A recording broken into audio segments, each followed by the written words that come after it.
Once upon a time, may isang bata na pinahirapan ang nanay sa loob ng tiyan.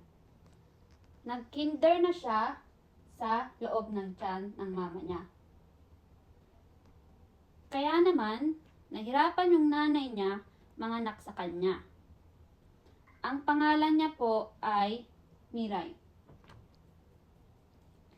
Tapos, nung ipinanganak po siya, ay malaking bata. Next tayo.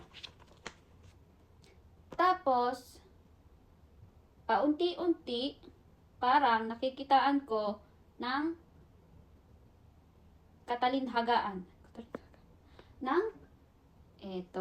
Ano ba yun? Paunti-unti, nakikitaan ko si Miray na kakaibang bata daw, Miray. Kakaibang bata ka daw, Miray, sabi sa notebook. Tapos, si Miray, siya ay 2 months pa lang, tumayo na siya. Oh, dati.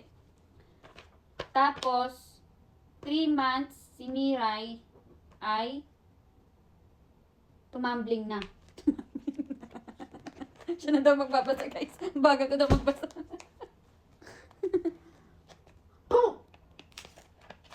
Oy, you should read, anak. You should read. Di ba, nag-kinder ka na sa loob ni mama? Magbasa tayo. Ang dapat kainin ni Miray ay una, mash ano daw? Potato. At saka ninjin, carrots daw. Potato. At saka yung kangkong daw, horenso. Tapos yung lugaw. Ayun daw yung mga pwede mong kainin, anak.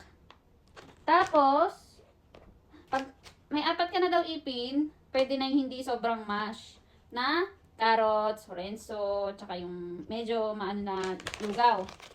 Hindi na yung sobrang durog. Anak, makinig ka. Nag-aaral tayo. Tapos,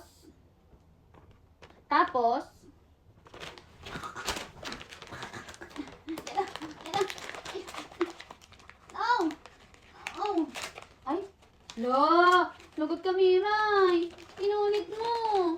Tutunog kita sa polis. Ha?